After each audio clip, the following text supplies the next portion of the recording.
ତେବେ ଆଜି ଅର୍ଥାତ୍ ସେପ୍ଟେମ୍ବର 22 सोमवार ଆଜିକାର ପାଣିପାଗ ଅପଡେଟ୍ ଆସିଯାଇଛି। ବହୁତ କମ୍ ଦିନ ମଧ୍ୟରେ ସୃଷ୍ଟି ହେବାକୁ ଯାଉଛି ଲଘୁଚାପ। ରାଜ୍ୟରେ ପ୍ରବଳ ବର୍ଷା କରାଇବ। ଅନ୍ୟପଟେ ଆସନ୍ତା 24 ଘଣ୍ଟା ଅର୍ଥାତ୍ ଆଜି ସକାଳୁ ଆସନ୍ତାକାଲି ସକାଳ ମଧ୍ୟରେ 2ଟି ଜିଲ୍ଲାରେ ପ୍ରବଳ ବର୍ଷା ଏବଂ 28ଟି ଜିଲ୍ଲାରେ ସାମାନ୍ୟରୁ ମଧ୍ୟମ ଧରଣର ବର୍ଷା ପାଇଁ ୟେଲୋ ୱାର୍ଣ୍ଣିଂ ଜାରି କଲା ଭୁବନେଶ୍ୱର ସ୍ଥିତ ଆଞ୍ଚଳିକ ପାଣିପାଗ ବିଭାଗ। ଆଜି ଯେଉଁ 2ଟି ଜିଲ୍ଲାରେ ଅରେଞ୍ଜ ୱାର୍ଣ୍ଣିଂ ଜାରି କରାଯାଇଛି ସେହି ଜିଲ୍ଲାରେ 7ରୁ 20 ସେଣ୍ଟିମିଟର ପର୍ଯ୍ୟନ୍ତ ବର୍ଷା ହେବ ଏବଂ ବିଜୁଳି ଘଡ଼ଘଡ଼ି ସହିତ ଘଣ୍ଟା ପ୍ରତି 30ରୁ 40 କିଲୋମିଟର ବେଗରେ ପବନ ବହିପାରେ ବୋଲି ପାଣିପାଗ ବିଭାଗ 2ଟି ଜିଲ୍ଲାକୁ ଅରେଞ୍ଜ ୱାର୍ଣ୍ଣିଂ ଜାରି କରିଛି।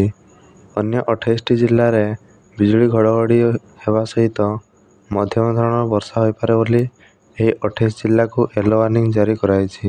ତ ଆଜି ପାଇଁ କେଉଁ 2ଟି ଜିଲ୍ଲା ପ୍ରବଳ ବର୍ଷା ଏବଂ କେଉଁ 28ଟି ଜିଲ୍ଲାରେ ବିଜୁଳି ଘଡ଼ଘଡ଼ି ସହିତ ସାମାନ୍ୟ ବର୍ଷା ପାଇଁ ୱାର୍ଣ୍ଣିଂ ଜାରି କରାଯାଇଛି ଏବଂ ପାଣିପାଗର ଅପଡେଟ୍ ଜାଣିବା ପାଇଁ ଭିଡ଼ିଓଟିକୁ ଶେଷ ପର୍ଯ୍ୟନ୍ତ ଦେଖନ୍ତୁ ଏବଂ ଯଦି ଆମ ଚ୍ୟାନେଲକୁ ସବସ୍କ୍ରାଇବ୍ କରିନାହାନ୍ତି ତେବେ ସବସ୍କ୍ରାଇବ୍ କରିନିଅନ୍ତୁ।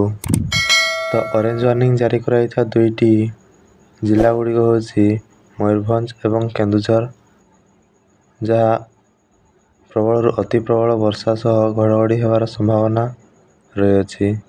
ତ ଅନ୍ୟ 28ଟି ଜିଲ୍ଲାରେ ମଧ୍ୟମ ଧରଣର ବର୍ଷା ହେବ। ସେଗୁଡ଼ିକ ହେଉଛି କୋରାପୁଟ, ମାଲକାନଗିରି, ରାୟଗଡ଼ା, ଗଜପତି, ଗଞ୍ଜାମ, କନ୍ଧମାଳ, କଳାହାଣ୍ଡି, ସୁନ୍ଦରଗଡ଼, ବାଲେଶ୍ୱର, ଭଦ୍ରକ, କେନ୍ଦ୍ରାପଡ଼ା ଓ ଜଗତସିଂହପୁର, ଯାଜପୁର, କଟକ, ପୁରୀ, ଖୋର୍ଦ୍ଧା, ନୟାଗଡ଼, ଝାରସୁଗୁଡ଼ା, ବରଗଡ଼, ସମ୍ବଲପୁର, ଦେବଗଡ଼, ଅନୁଗୁଳ, ଢେଙ୍କାନାଳ, ସୋନପୁର, ବୌଦ୍ଧ, ନୂଆପଡ଼ା, ବଲାଙ୍ଗୀର ଓ ନବରଙ୍ଗପୁର ଭଳି ଜିଲ୍ଲାକୁ ୟେଲୋ ୱାର୍ଣ୍ଣିଂ ଜାରି କରାଯାଇଛି।